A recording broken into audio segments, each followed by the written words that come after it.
The electric vehicle market in North America is facing significant challenges. Recent tariffs introduced by President Donald Trump and people wanting Elon Musk's head on a stake are impacting the industry, leading to increased cost and uncertainties in the automotive industry here in North America.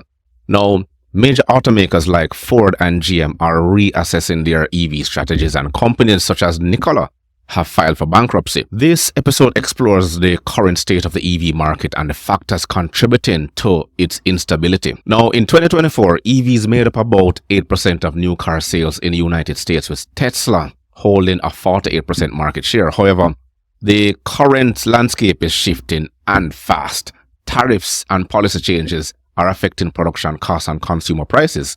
We're going to examine how these factors are influencing the EV market and what it means for consumers and manufacturers. Now, if you're one who is still interested in the future of electric vehicles and how the current policies are shaping the industry, consider subscribing and hit that notification bell for alerts about the automotive sector. We're going to be taking a look at our feature video for today from City News. Let's take a look at how the policies are shaping up to affect us here in North America. To Canada's auto sector, as the union representing approximately 1,200 General Motors workers says the company will temporarily shut down and reduce production at its assembly plant in Ingersoll, Ontario.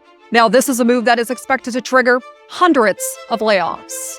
General Motors is expected to halt production of the Bright Drop electric delivery van starting Monday, April 14th. Workers will return to the Cami assembly plant for limited production in May before facing another temporary halt. Unifor confirms full operations will not resume until October, at which point the facility will transition to a single shift model. This change is projected to result in the indefinite layoff of approximately 500 employees. For our members, this has been a very difficult day, devastating and crushing for them and their families. A GM spokesperson says the company has taken the step in order to balance inventory and align production schedules with current demand, but that the company remains committed to keeping Bright Drop production at the Cami plant. Unifor National President Lana Payne says while this may be one factor, Trump's rejection of EV technology is disrupting investment and demand, while also acknowledging the ongoing tariff war. You cannot untangle this from the tariff problem, which is also impacting demand and will impact demand in future. That is why we are seeing forecasts right now that basically could put 8 to 10 assembly plants in North America in jeopardy. Now, the reaction hasn't stopped with the union. Leaders from all major federal parties are weighing in. Liberal leader Mark Carney issuing a statement. It reads in part, "Today's layoffs are deeply painful news for auto workers in Ingersoll and for workers throughout Canada's auto industry." Conservative leader Pierre Poilievre also responding. A part of his statement reads, "Conservatives will be there for the auto workers in Ingersoll, Oshawa, Cambridge, Brampton, Windsor, Essex, St. Catharines, Oakville, Alliston, and Woodstock." And in response to the layoffs, NDP leader Jagmeet Singh also responded, saying in part, "The layoffs at the Ingersoll GM plant are devastating. Hundreds of working people are worried about how they'll keep food on the table."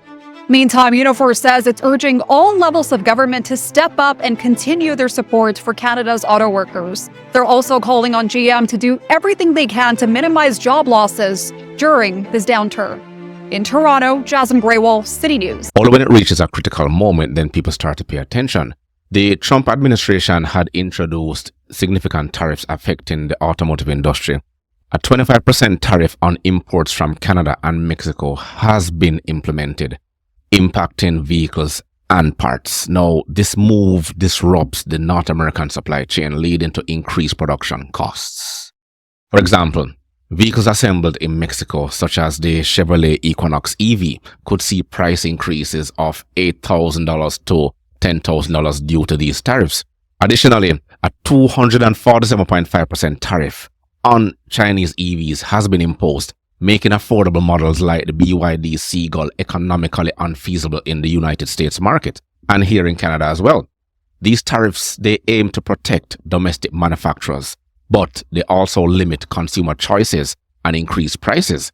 Now, automakers are adjusting their strategies in response to these tariffs. General Motors halted production of its Bright Drop electric vehicle van at its Cami plant in Ontario, as you're seeing in this video here, citing the need to balance inventory with current demand. Ford CEO Jim Farley has expressed concern that the tariffs will blow a hole in the US auto industry, leading to increased costs and potential job losses.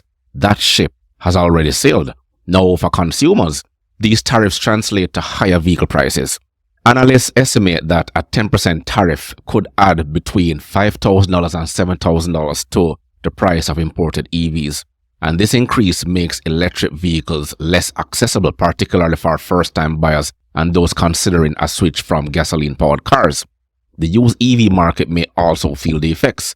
As new EV prices rise, demand for pre-owned models could increase as well, driving up their prices and reducing affordability for budget-conscious consumers. The current administration's policies are creating uncertainties in the EV market.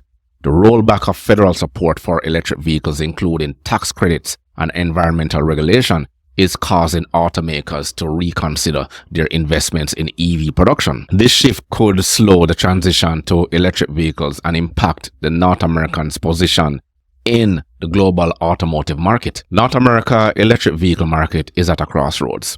Tariffs and policy changes are influencing production costs, consumer prices, and automaker strategies. As the industry tries to get around these changes, the future of electric vehicles in North America remains uncertain. I want to thank you for joining. If you found this analysis informative, please like, subscribe for more updates in the automotive industry. Stay tuned for our next episode and we'll explore the latest developments in the auto sector and EV technology. As we all know, whenever the United States cough, someone somewhere catches a cold, as the United States remains one of the largest markets in the automotive sector.